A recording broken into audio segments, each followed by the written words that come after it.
Hi, this is Gary with MacMost.com, and here's my review of the MacBook Neo. So the MacBook Neo is Apple's latest new Mac model. It's basically a less expensive MacBook. There are now 3 MacBook models: the MacBook Pro on the high end, the MacBook Air in the middle, and the MacBook Neo, the least expensive of them all. What you need to know about it is that instead of using one of the M processors, like the current M5 processor in all other Macs, it uses the A18 Pro processor, the same one that's in the iPhone 16 Pro. Both the A and the M processors are made by Apple, and they both can be used to run macOS, but the A series processors are much more energy efficient, which is why they're used in iPhones and many iPads as well. The Neo comes with only 8 gigs of memory, and it has 2 configurations for storage, 256 gigs and 512. The 512 version also includes Touch ID, so there's only 2 versions of the MacBook Air. Besides the 4 colors, you only have the 2 options of the 256 gigabytes of storage or the 512 gigabytes of storage, which also includes Touch ID. Now, this doesn't feel like a cheap MacBook. It's made of aluminum, and it's approximately the same size and weight as the MacBook Air. As a matter of fact, switching myself from an M2 MacBook Air to this, and you don't even notice the difference in how it feels to carry it around, hold it, or use it on a table or on your lap. Now let's take a look at many of the different aspects of the MacBook Neo. One is the trackpad. The trackpad is a mechanical trackpad, which means it actually moves when you press down on it. For a while now, Apple's only had solid trackpads that give haptic feedback to make it feel like it moves, but it's not actually moving. The trackpad does work and feel very much like the one on the MacBook Air, so you're not missing out really too much on this. And I should mention that you still have the option in system settings to use tap to click, so you never have to actually press down on the trackpad at all. This is a common preference of MacBook users, so if you're doing this, you can still do it even though it's a mechanical trackpad, and it works the same. Now, how about the keyboard? So the keyboard is different in 2 ways. One is there's no backlight. The other is that the keyboard is actually tinted the color of the aluminum of your MacBook. So you can see mine here is tinted the same indigo as the aluminum. It doesn't feel any different than the regular MacBook keyboards. The travel seems to be the same. It feels the same. The keys are exactly the same size, and I had no problem switching from one to the other. I didn't even notice it. As far as the backlight is concerned, if it's something you use a lot, you may miss that. Now, the camera on the MacBook Neo is one step down from the cameras in the current MacBook Air and MacBook Pro models.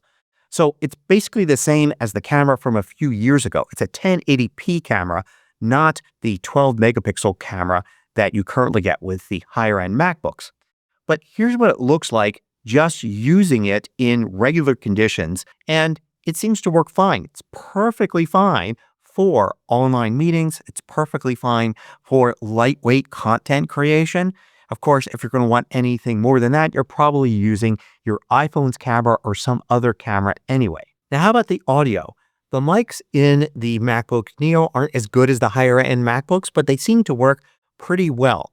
In fact, I'm going to switch to them right now, and you can see how they sound here. So I'm just switching back and forth between my regular camera microphone, which is a Rode VideoMic Pro hooked up to my camera, and the MacBook Neo microphone that's sitting just below that, recording from the MacBook Neo.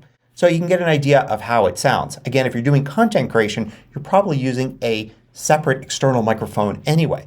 But for video conferencing, this is perfectly fine. Works really well. It's a little harder to demonstrate the speakers here in a video, but I tried listening to some audio, including music with the speakers, and it sounded fine to me. I'm a bit of a snob when it comes to listening to music, so I will rarely listen to music over speakers unless they're really good ones. But of course, you have a headphone jack there in the Neo, and you could just use Bluetooth or AirPods to listen to music. So it's just more for like listening to, say, videos without having to use headphones. And for that, it sounded fine. If you find these videos valuable, consider joining the more than 3,000 others that support MacMost through Patreon.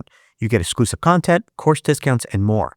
You can read about it at MacMost.com/Patreon. Now let's talk about the USB ports. There are two USB ports on the MacBook Neo, and they do very different things.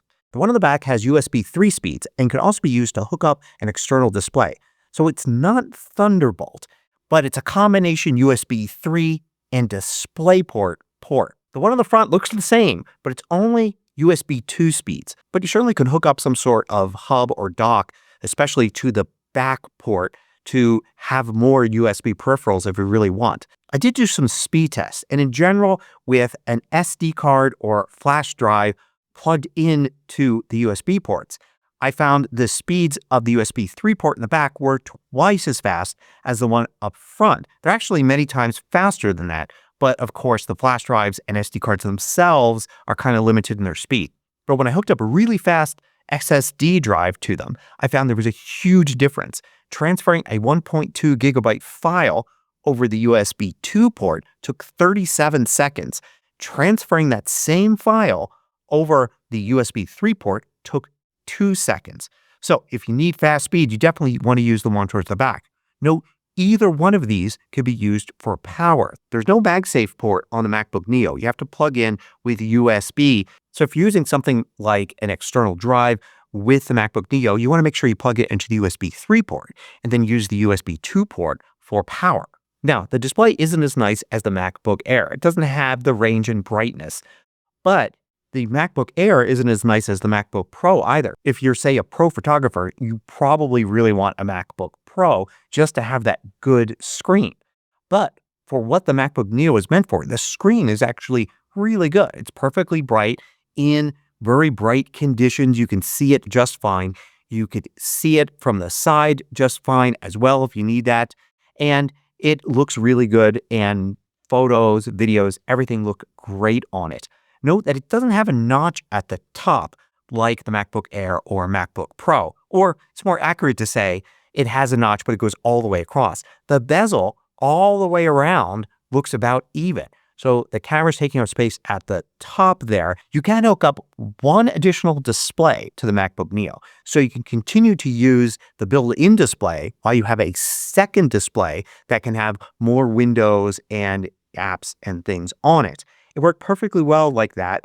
It is limited to 4K, but I was able to use the 4K display at full resolution, and it didn't seem to affect performance at all. So if you just need one additional screen, or say you need the capability to make presentations with the MacBook Neo, I can tell you this works great. Let's talk about performance for a minute. I have a whole other video where I talk about performance, but basically it seemed to handle things pretty well. I was able to open up a lot of memory-hungry browser tabs and also a lot of different apps at the same time. I was able to work with very large images in Pixelmator Pro, and it was able to handle everything. So it looks like for general use, the 8 gigs of memory and the fewer CPU and GPU cores in the A18 Pro processor still worked pretty well. Note that there's no fan in the MacBook Neo, just like in the MacBook Air, as these Apple processors don't really run too hot. I didn't really notice it getting hot at all. But I know a lot of people that use their MacBooks for audio.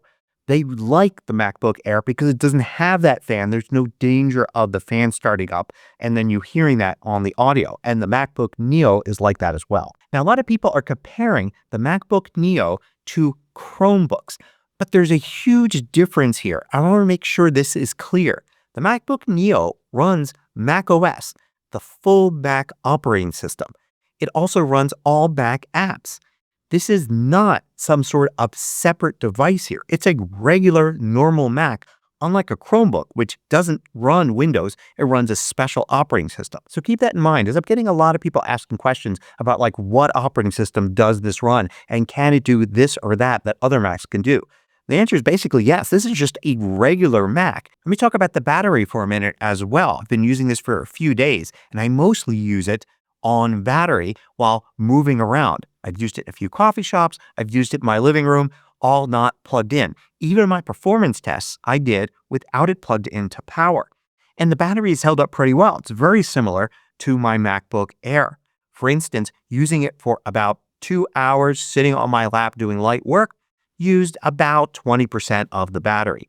Running all those performance tests, really pushing it to its limit, that used probably about 40% over 2 hours. And I was really pushing it, rendering video and all of that. So for most people, you're going to be able to use the MacBook Neo all day long doing standard tasks and simply plug it in overnight to charge up to be ready for the next day.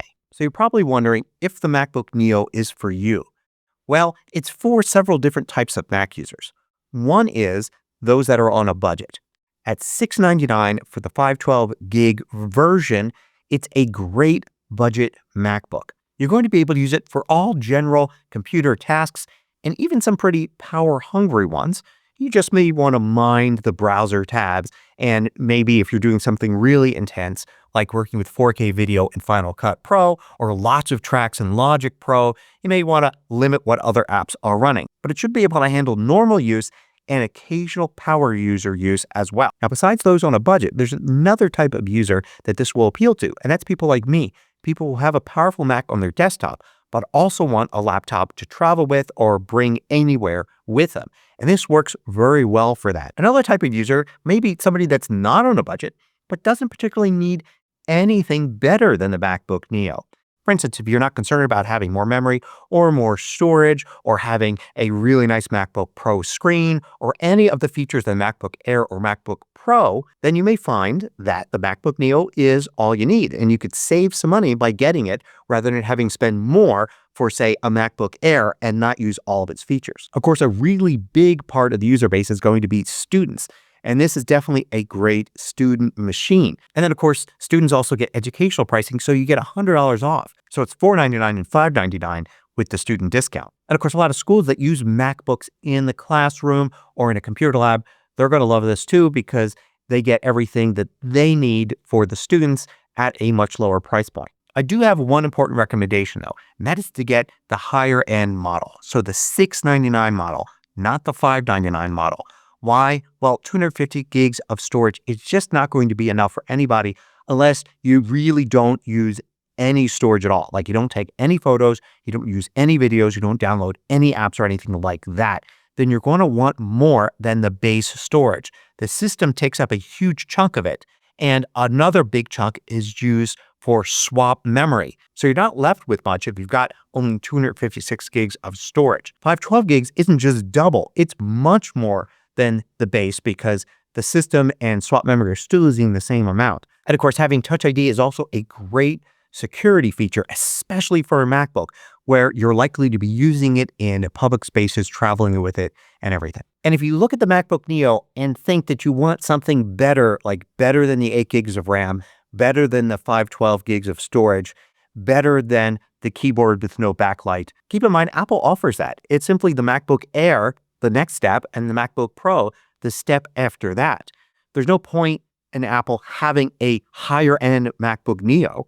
That's simply the MacBook Air. So you've got all these options now, starting with the $599 MacBook Neo all the way through the MacBook Airs to the MacBook Pros.